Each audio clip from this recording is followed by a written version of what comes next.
بسم الله الرحمن الرحيم والحمد لله رب العالمين وصلى الله وسلم على سيدنا محمد النبي الأمي وعلى آله وأصحابه أجمعين اللهم علمنا ما ينفعنا وانفعنا بما علمتنا وزدنا علما نافعا يا كريم آمين آمين.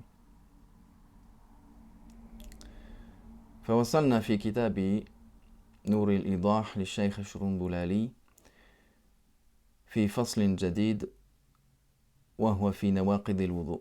Nous sommes arrivés dans le livre de Shurunbulali, rahimahullah, Nur al-Idah, dans le chapitre des annulatifs du wudu.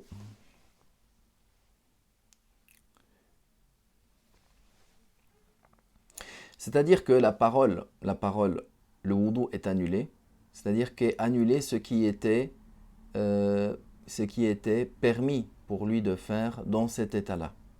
C'est-à-dire les jugements dans lesquels il était, c'est-à-dire les jugements qui étaient rattachés, dans lesquels il avait la permission de le faire du fait qu'il avait le wudu. Comme on va le voir, le fait que en ayant le wudu, il a la permission de faire la prière, il a la permission de toucher le mushaf, il a la permission de faire le tawaf.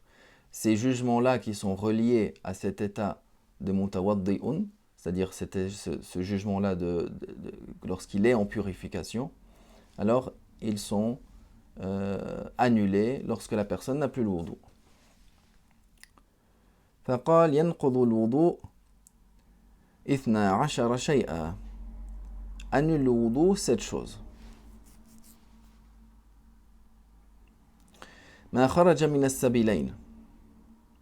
Tout ce qui sort des deux orifices inférieurs, le sexe et l'anus. إلا ريح القبل في الأصح. Donc tout ce qui sort des orifices, c'est-à-dire pour globaliser, tout ce qui sort des orifices inférieurs, que cela soit pur ou que cela soit impur, que cela soit habituel ou que cela soit inhabituel, ce qui sort des deux orifices inférieurs, ça annule le wudu. Si ce n'est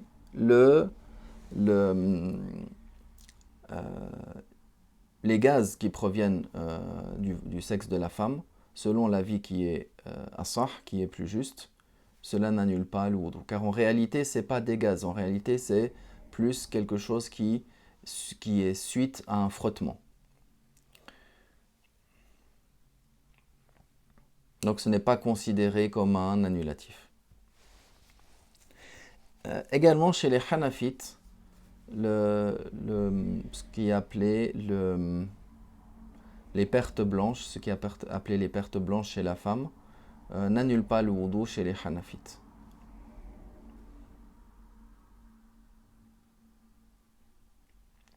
Même s'il se peut, à mon souvenir, que certains Hanafites ont dit ça annule le wudu, il y a des Hanafites qui ont dit non, c'est comme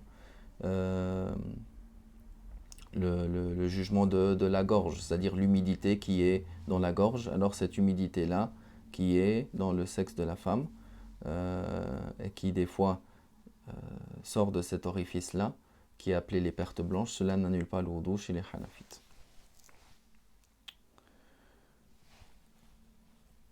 قال ونجاسة سائلة من غيرهما كدم وقيح. Si maintenant une impureté sort d'une autre partie que ces deux orifices-là, comme le sang ou comme le pus, d'une blessure par exemple, alors le wudu est annulé. Donc il a dit quoi? Il a dit le fait qu'une impureté coule, le fait qu'une impureté sorte et le fait qu'une impureté coule d'un autre endroit que ces endroits-là. Parce que pour les deux orifices inférieurs, l'apparition du sang ou l'apparition de l'urine de l'un des deux orifices inférieurs annule le wudu.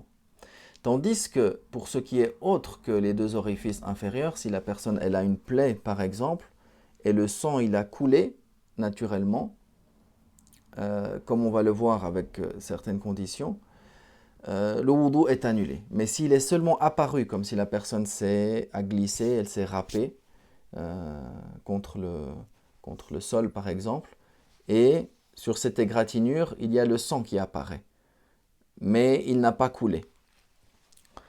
Alors dans ce cas-là, le wudu n'est pas annulé. C'est pour ça qu'il a dit ici une najasa qui coule, c'est-à-dire qui coule de son endroit et qui coule dans un endroit qu'il est obligatoire de purifier.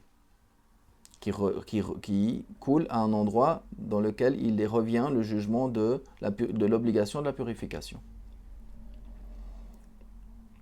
C'est pour dire ou pour exclure, par exemple, si la personne elle avait du sang qui a coulé dans l'œil et qu'il a coulé d'un bord de l'œil à l'autre bord de l'œil, par exemple, l'intérieur de l'œil n'est pas obligatoire de laver, ni dans le wudu, ni dans le ghusl.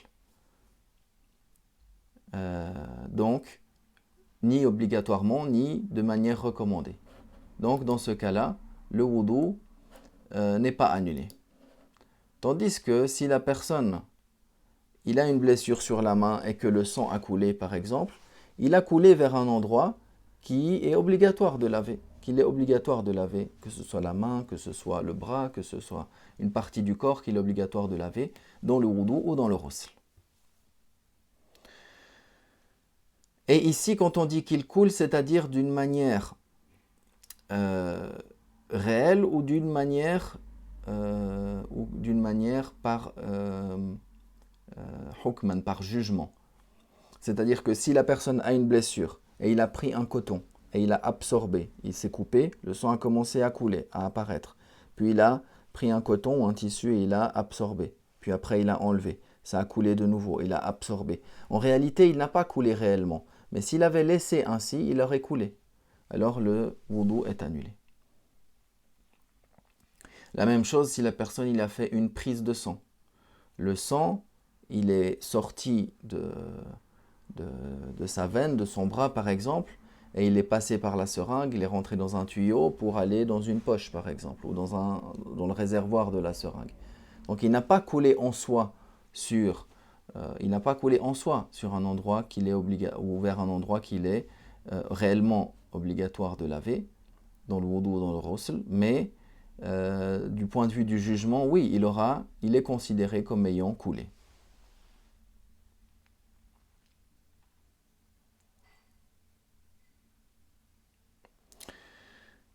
Et ça, c'est donc le fait que annule également le wudu par l'accouchement sans qu'il y ait l'accouchement sans qu'il y ait le sang. L'accouchement sans qu'il ait vu de sang. C'est-à-dire par l'accouchement, même s'il n'avait pas vu de sang, alors le wudu est annulé. Ça, c'est selon l'avis des deux compagnons. Mais selon l'imam Abu Hanifa, il est obligatoire qu'il fasse le wudu et qu'il fasse le ghusl, même s'il n'a pas vu de sang. Pourquoi? Parce que il y a forcément une petite quantité de sang qu'il va échapper à la personne. C'est-à-dire que par précaution, ce ghusl-là, il est obligatoire. Ça, on va le voir plus en détail dans le chapitre du ghusl.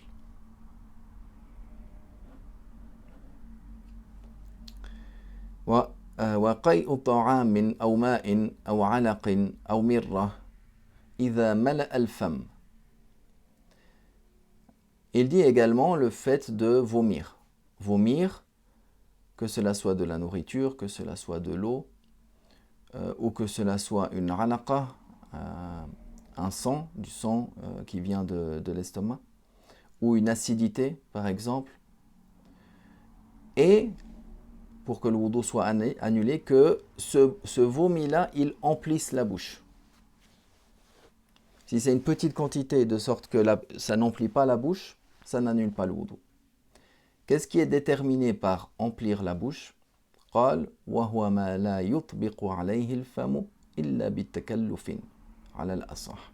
C'est ce que la personne a la difficulté de retenir, si ce n'est qu'avec une difficulté.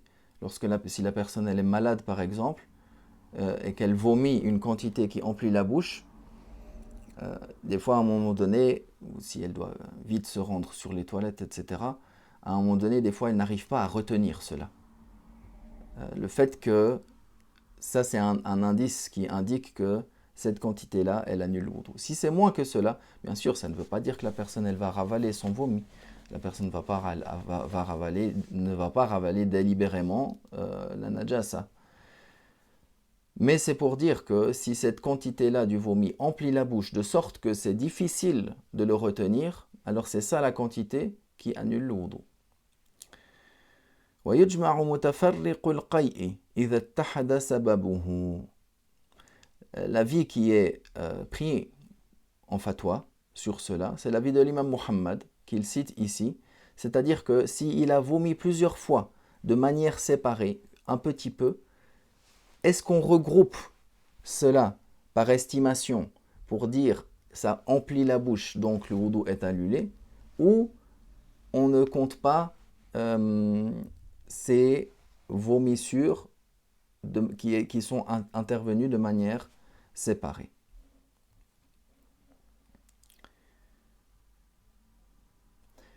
Donc, selon l'imam Muhammad, et c'est l'avis donné en fatwa,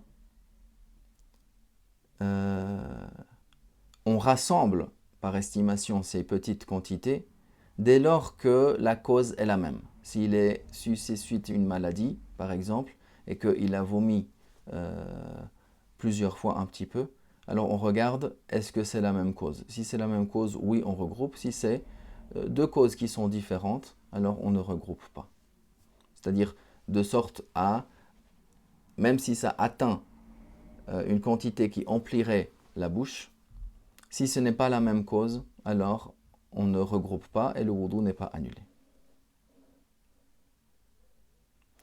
وَدَمٌ غَلَبَ عَلَى الْبُزَاقِ أَوْ سَوَاهُ.